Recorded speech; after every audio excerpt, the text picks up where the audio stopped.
Any man, any woman that has not understood purpose, the reason he, she is here, definitely such a person will be working very hard.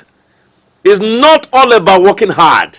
Great things will not come to your life because you're working hard. Great things will come to your life because you are working hard on the right thing. I want you to understand that and settle it in your mind. You are working right. You're working hard on the right thing. So many people today on earth, in Nigeria and everywhere you go, they walk like an elephant. Day in, day out. From 1 month to the other, from 1 year to the other, they remain at the same level. At times they keep going down. They walk like an elephant. They sweat so much, but they will eat like an ant. It's a curse. It's a curse. And such persons will go home thinking that one person, one juju man is holding him down. One native doctor is holding him down. But definitely anytime you are down, anytime you're failing, anytime things are not happening the way they ought to, first of all, suspect yourself. First of all, blame yourself. First of all, accept responsibility. Had it been Adam and Eve in the Garden of Eden, accepted responsibility, maybe God would have forgiven them. But they started passing blame. They started playing blame games. Adam said it was Eve. Eve said it was the serpent. And God knew that those guys were liars. You understand what I'm talking about? Anytime you have a problem, own it up. That was one thing I love about Jega. Professor Tahiru Jega in those days, he conducted an election, senatorial election in Nigeria, and nothing was happening. The man owned the responsibility. And he said, the people that made this thing, don't blame the people in my neck. Don't blame my staff. Blame me. He owned responsibility. And that is why I still respect this man till today. I'm talking about Professor Tahiru Jega. Anytime you're failing, accept the responsibility. It will wipe your eyes the more. It will open or shine your eyes the more, that you have the efficacy to begin to balance things and make things work. Anybody that want to become rich, anybody that want to become successful must do one thing, something very important. Always see opportunity in every adversity. What did I say? See opportunity in every adversity. Don't complain over adversities. Look at those adversities as a thing, feigning itself, as a thing, pretending that you cannot get to the top. Every problem is an opportunity for you to rise to the top. I want to share a very brief story with you, something that happened in faraway California. There were two friends.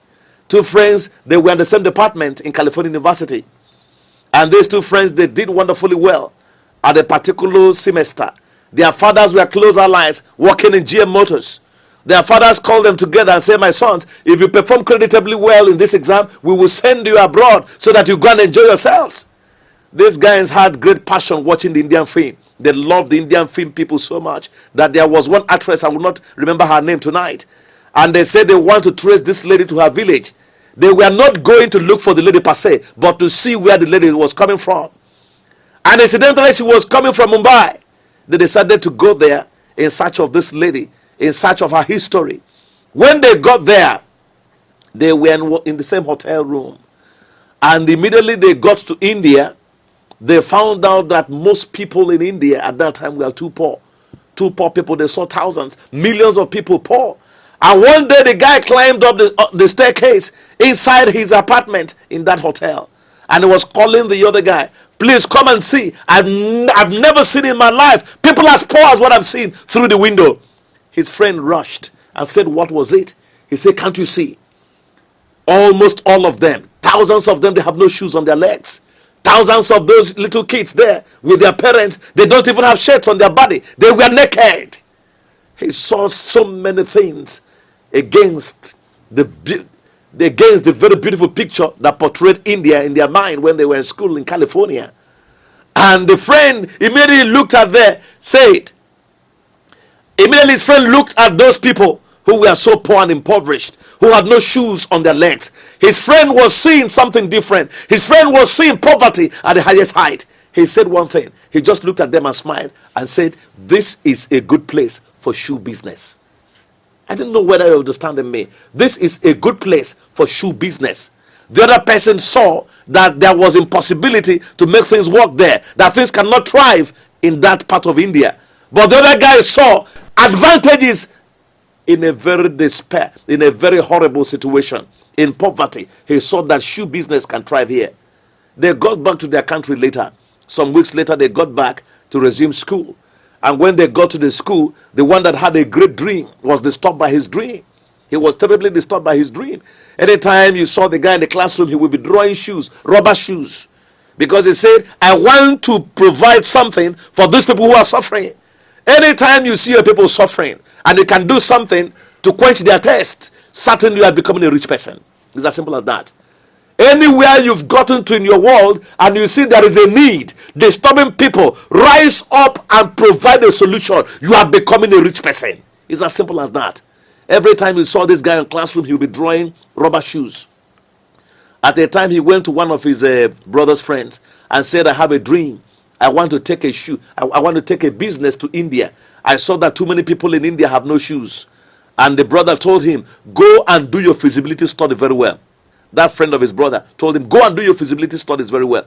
He went into feasibility study and came out and said, we can make it there. One rubber shoe in India, he discovered, was 5 cents. And the guy was able to put so many rubber shoes together.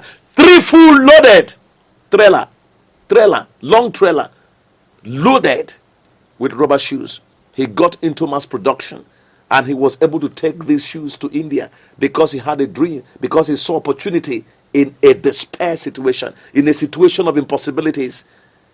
And when he got there, within 6 months, he was able to sell 3 fully loaded trailers of rubber shoes. Within a very short space of time, this guy became a millionaire. You see what I'm talking about? It depends on what you've decided to see. Don't see danger, see possibilities. Don't see problems, see opportunities. The other guy saw problems, but his friend decided to see a different thing. He saw opportunities. We were told stories in the Bible about people who went spying. Some of them started seeing themselves as grasshoppers, and some others started seeing themselves as people who can overcome. If you think you're a grasshopper, you cannot make anything. If you think you can overcome, you definitely make things happen. It depends on your thinking. It depends on your brain. It depends on what you're confessing. Even your thought has the capacity to build you or to mar you in life. And later on, this guy came back with a greater shocker. When he returned back for vacation, he met his friend. And behold, 3 years later, that his friend that graduated very well in school as an accountant was still looking for a job, and there was no job in the US. That is why I'm telling people who are running away from Nigeria, checking out to find a job, there is no tree. You will go there and you begin to reap money. You begin to pluck money. It is not possible. You still go there to work hard if you want to make it in life. That's the truth. When he got back to California, met his friend, and asked the friend, how's life? The guy said, nothing is happening. I have no job 3 years after graduation. And he said, we have a space that you might want to fill. But I'm afraid about telling you that. We need an accountant and somebody that will be my personal special assistant. And the guy said, what am I living for? I would like to work for you. You see what I'm talking about? Because he refused to open his eyes when an opportunity came. An opportunity will come in a veil of no opportunity. But it takes brain for you to see beyond your nose. And it will be possible for you to rise up and begin to control money. And they'll begin to call you a successful person. And they begin to celebrate you. And you become an employer of labor. I wouldn't know whether you're a civil servant. I don't want to know whether you're a student. But I can tell you as a student, you can still make it. As a student, you can still make it. You can still pursue your dream. You can still become a great person while in school. You can still you can still buy your own car while you're still in school. People did it, and you can do it too. To cut a long story short, this guy was able and kind enough to employ his friend, was paying him some stipends. Is it not time for you to rise up and think what you can do to add value, what you can do to crush your own lemon and make lemonade? God didn't create you to be a receiver all the time. The hand that is giving will always be at the top. The hand of a rich man, the hand of a successful woman will always be at the top, blessing.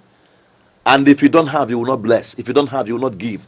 Except you have an idea which you can convert into meaningful material. You will not be talking about getting rich. You will not be talking about becoming prosperous. But you can become that if you can think. You can grow. You can become rich. And I know you can.